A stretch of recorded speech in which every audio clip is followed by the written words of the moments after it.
ഞാൻ ഇന്നലെ ഒരു ത്രെഡിങ് മെഷീനെ പറ്റി പറഞ്ഞിരുന്നു. അപ്പോൾ ഒരാൾ പറഞ്ഞിരുന്നു അതിനെപ്പറ്റി ഒരു വീഡിയോ ചെയ്യണം. ഒന്ന് രണ്ട് പേര് പറഞ്ഞിരുന്നു. കാരണം നമ്മളെപ്പോലുള്ളതൊക്കെ സാധാരണക്കാരൊന്നും ആഴ്ചതോറും അല്ലെങ്കിൽ മാസം തോറും ഒന്നും ബ്യൂട്ടി പാർലറിൽ പോക്കൊന്നും നടക്കത്തില്ല. അപ്പം എൻ്റെ പരിധിക്ക് അനുസരിച്ച് എനിക്ക് പോകാൻ പറ്റുന്നില്ല. കാരണം ഒന്നാമത് സാമ്പത്തികമൊന്നും നമുക്ക് അതിനു വേണ്ടിയൊന്നുമില്ല ബ്യൂട്ടി പാർലറിൽ കൊണ്ട് കൊടുക്കാൻ എന്ന് കരുതി ഞാൻ ബ്യൂട്ടി പാർലറുടെ കഞ്ഞൂടി മുട്ടിക്കാൻ വേണ്ടി അല്ല ഈ പരസ്യം ചെയ്യുന്നത്. ഞങ്ങളെപ്പോലുള്ള സാധാരണക്കാർക്കൊക്കെ ചിലപ്പോൾ ബ്യൂട്ടി പാർലർ അടുത്തില്ലാത്തവർ കാണും, കിലോമീറ്ററുകൾ ബസ് കയറി പോകേണ്ടവർ കാണും. അങ്ങനെയൊക്കെ ഉള്ളവർക്ക് അത്യാവശ്യം ഒരു ഉപകാരപ്പെടും ഈ ജി പാസിൻ്റെ ഈ ത്രെഡിങ് മെഷീൻ. അപ്പോൾ ഇത് നമ്മുടെ നെസ്റ്റോയിലൊക്കെ കിട്ടും. എറണാകുളത്തൊക്കെ നെസ്റ്റോ ഉണ്ടല്ലോ, അവിടെയൊക്കെ കിട്ടും. ഇപ്പം എല്ലാ ഷോപ്പിലും കാണുമെന്നാണ് എൻ്റെ വിശ്വാസം. ജി പാസ് എന്ന് ത്രെഡിങ് മെഷീൻ എന്ന് പറഞ്ഞാൽ മതി. അല്ലെങ്കിൽ നമുക്ക് മീഷോയൊക്കെ ഉള്ള ആപ്പ് ഉണ്ടെങ്കിൽ അതിനകത്ത് അടിച്ചു നോക്കിയാലും കിട്ടും. അപ്പം ഇതിന് ഇവിടുത്തെ 4 റിയാൽ കൊടുത്താണ് മേടിച്ചത്. അപ്പോൾ നാട്ടിൽ 850 രൂപയാവും, ചിലപ്പോൾ 1000 രൂപയാവും. എന്നിരുന്നാലും ഞങ്ങൾക്ക് ഇവിടെ ഒരു പ്രാവശ്യം ത്രെഡ് ചെയ്യാൻ പോകണമെങ്കിൽ ഒരു 1.5 റിയാലാണ്. കാരണം നാട്ടിലെ 300 രൂപ കൊടുക്കണം. അപ്പോൾ അങ്ങനെ ഉള്ളപ്പം എനിക്കിത് ഒരുപാട് ഉപകാരമാണ്. കാരണം ഇപ്പോൾ 2 വർഷം കൊണ്ട് ഞാൻ എങ്ങും ത്രെഡ് ചെയ്യാൻ പോകാറില്ല. അല്ലെങ്കിൽ 5 മാസം കൂടുമ്പോഴൊക്കെയാണ് ഒന്ന് ത്രെഡ് ചെയ്യാൻ പോകണമെന്ന് തോന്നിയാൽ പോകുന്നത്. കാരണം പിരിക്കാൻ കാട് പോലെ വളരുമ്പം. അപ്പോൾ ഞാനിപ്പോൾ 2 വർഷം കൊണ്ട് ഇത് തന്നെയാണ്. 2-3 മാസം കൂടുമ്പോൾ ചെറുതായിട്ടൊന്ന് ഓടിക്കും, അങ്ങ് പോകും. കാരണം എനിക്ക് ആവറേജ് പിരികം എനിക്ക് ഇഷ്ടമാണ്. പക്ഷേ എന്നും വേണ്ട ഒരുപാട് കനം കുറയ്ക്കുന്നത് എനിക്ക് ഇഷ്ടമല്ല. എൻ്റേതായ രീതിയിൽ വലിയൊരു ഉപകാരമാണ് എനിക്കിത്. പിന്നെ ഇതിൻ്റെ കവറൊക്കെ ഉണ്ട്, വീട്ടിൽ കൊണ്ട് ചെന്ന് ഇട്ടേക്കുവാണ്.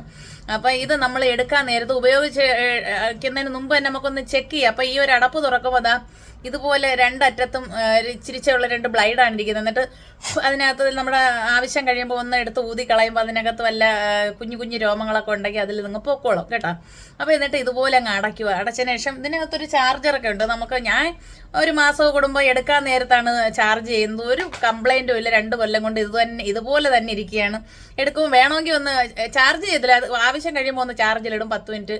2 മാസം കൂടുമ്പോഴൊക്കെയാണ് ചെയ്യുന്നത്. ഒരു കംപ്ലൈൻറ്റും ഇല്ലാത്ത ഒരു മെഷീനാണ്. ഞാൻ കമ്പനി പരസ്യം ചെയ്യുമല്ല, എനിക്കിത് വളരെ ഉപകാരപ്പെടുന്ന ഒരു സാധനമാണ്. എന്നിട്ട് നമ്മൾ ഇത് അതിൻ്റെ പേന പോലെ തടപ്പം നമ്മുടെ ബാഗിലൊക്കെ ഇട്ട് എവിടെ വേണമെങ്കിലും കൊണ്ടുപോയി എന്നിട്ട് ഇങ്ങനെ അങ്ങോട്ട് ഓണാക്കുക. കണ്ടോ, ഇതുപോലെ ചാർജ് ഉണ്ടെങ്കിൽ ഇതുപോലെ അത് കത്തും.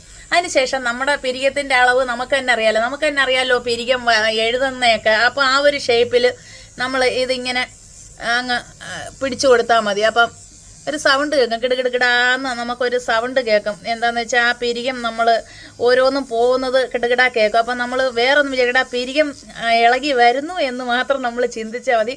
അപ്പം നമുക്കായാലും കുഞ്ഞുങ്ങൾക്കായാലും പിരികം വരയ്ക്കുമ്പോൾ നമുക്കറിയാമല്ലോ. എനിക്കിവിടെ ഒരു ചെറിയൊരു കറുത്ത ഉണ്ണിയുണ്ട്, അതിനകത്തും ഒരു രോമമുണ്ട്. അപ്പോൾ അത് ഞാൻ ഇങ്ങനെ തന്നെയാണ് എടുക്കുന്നത്.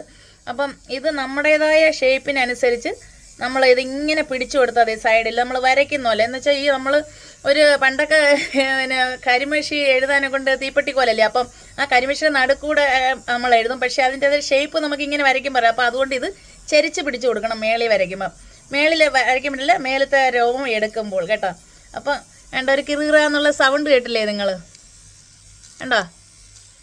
അപ്പോൾ ഇതുപോലെ കേൾക്കും. ഞാൻ ഒരുപാട് വീതി കുറയ്ക്കാറില്ല. എന്നിട്ട് ഇതാ ഇവിടെയൊക്കെ ഞാനിപ്പം മെനിങ്ങാന്ന് ഓൾറെഡി ഒന്ന് എടുത്തിട്ടുണ്ടായിരുന്നു. എന്നാലും നിങ്ങളെ ഒന്ന് ജസ്റ്റ് കാണിക്കാൻ വേണ്ടിയിട്ടാണ് ഇതിപ്പം ഇങ്ങനെ വേണ്ട. എന്നിട്ട് ഇതാ ഇങ്ങനെ പിടിച്ച് നമ്മൾ ആ പിരികം നൂലിട്ട് നമ്മൾ ബ്യൂട്ടി പാർലറിൽ പിടിച്ച് ചെയ്യുന്നത് പോലെ തന്നെ നമ്മുടെ ഒരു കൈ ഒന്ന് പിരികത്തിൽ പ്രസ് ചെയ്ത് കൊടുത്താൽ, എന്നിട്ട് ഇങ്ങനെ ആക്കുമ്പോൾ നമ്മൾ അവിടെ ഓൾറെഡി വേണ്ടാത്ത പിരികത്തിൻ്റെ ഭാഗങ്ങളൊക്കെ നമുക്ക് ത്രെഡ് ചെയ്ത് കളയാൻ പറ്റും കേട്ടോ. നല്ലൊരു മെഷീനാണ്. ഞാൻ മേടിച്ചപ്പോൾ ഞാൻ ചേട്ടനോട് പലപ്പോഴും പറഞ്ഞത് കൊള്ളൂല, പക്ഷെ എനിക്ക് അറിയത്തില്ലായിരുന്നു. പിന്നെ ഞാൻ 2-3 പ്രാവശ്യമൊക്കെ യൂസ് ചെയ്തപ്പം എനിക്ക് തന്നെ ഇങ്ങനെയും കൂടെ തിരിച്ച് പിടിക്കണം. അപ്പം നമ്മുടെ ആ ഒരു സൈഡിലൊക്കെ ഉള്ള ആ ഒരു രോമം ഇതിനകത്തോട്ട് പൊയ്ക്കോളും കേട്ടോ. കിടകിടാന്ന് നിങ്ങൾക്ക് കാണാൻ പറ്റുന്നല്ലാണ്ട് കണ്ടോ, ഒരു സൗണ്ട് കേൾക്കുന്നത്, അത് രോമം പോകുന്നതാണ്.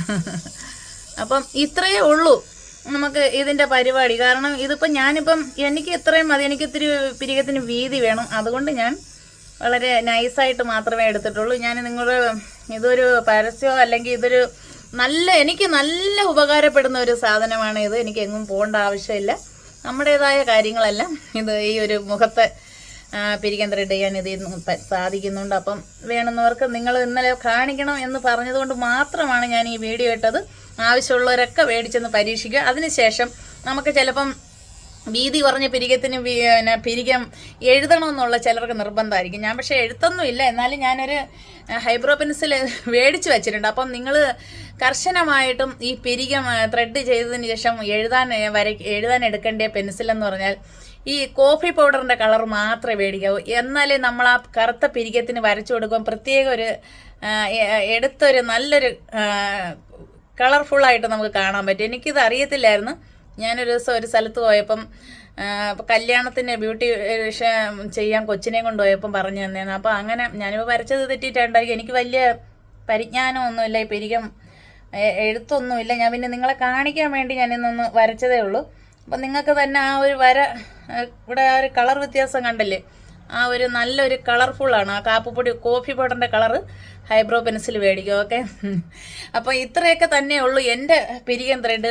അതിനുശേഷം നമ്മൾ ഇച്ചിരി ഇവിക്കൂട്ടരുടെ ക്രീം അങ്ങോട്ട് ഇടുക, എന്നിട്ട് ഇച്ചിരി പൗഡർ അങ്ങോട്ട് ഇടുക, എന്നിട്ട് ആ തുണി പിടിച്ചൊന്ന് തുടയ്ക്കുക, ഒരു കുഞ്ഞ് പൊട്ട് തൊടുക, തല എങ്ങനെയെങ്കിലുമൊക്കെ ഒന്ന് കെട്ടുക. അതാണ് ചേച്ചിയുടെ ബ്യൂട്ടീഷ്യൻ കേട്ടോ. അപ്പം നിങ്ങൾക്ക് എല്ലാവർക്കും ഈ G-Passന്റെ മെഷീൻ ആവശ്യമുള്ളവരൊക്കെ ഒന്ന് മേടിച്ച് നോക്കൂ. ഇതാണ് അതിൻ്റെ കമ്പനി. G-Pass എന്ന് പ്രത്യേകം അതിനകത്ത് എഴുതിയിട്ടുണ്ട്, അത് നോക്കിയെടുക്കണം. അതിന് വലിയൊരു കൂടുണ്ട്. അപ്പം ഇങ്ങനെ തിരിച്ചു കാണിച്ചപ്പോൾ ഇങ്ങനെ കാണുന്നില്ല. അപ്പോൾ ഇതാണ് G-Pass എന്ന് എഴുതിയിട്ടുണ്ട്. അപ്പോൾ ഇത് കണ്ടാൽ എല്ലാവർക്കും അറിയാൻ പറ്റും. ഇതാണ് ഈ മെഷീൻ്റെ ആകൃതി. നമുക്ക് എവിടെ വേണമെങ്കിലും കൊണ്ടുപോകാം, ബാഗിലിട്ടുകൊണ്ട് പോകാം, എത്ര ദിവസം താമസിക്കണമെങ്കിലും കൊണ്ടുപോകാം. അടിപൊളിയാണ്. അപ്പോൾ ആവശ്യമുള്ളവർ ഒന്ന് മേടിച്ച് പരീക്ഷിച്ച് നോക്കൂ. ആരുടെയും ബ്യൂട്ടി പാർലറുടെ കഞ്ഞിയൂടി മുട്ടിക്കാനല്ല ഞാൻ ഈ വീഡിയോ ഇടുന്നത്. ഞങ്ങളെപ്പോലുള്ള സാധാരണക്കാർക്കൊന്നും എന്നും മാസത്തിൽ ഒരു ദിവസമൊക്കെ ബ്യൂട്ടി പാർലറിൽ പോക്ക് ചിലപ്പോൾ നടന്നെന്ന് വരത്തില്ല. അങ്ങനെയുള്ളവർക്ക് വളരെ പ്രയോജനമായ ഒരു സാധനമാണിത്. അതുപോലെ തന്നെ ഇത് വർഷങ്ങളോളം നമുക്ക് യൂസ് ചെയ്യാൻ പറ്റും. ഒരു കേടുപാടും ഉള്ള സാധനമല്ല, ഗ്യാരണ്ടി പേപ്പറും ഉണ്ട്. ഓക്കെ, അപ്പോൾ എല്ലാവരും ഒന്ന് പരീക്ഷിച്ച് നോക്കുക.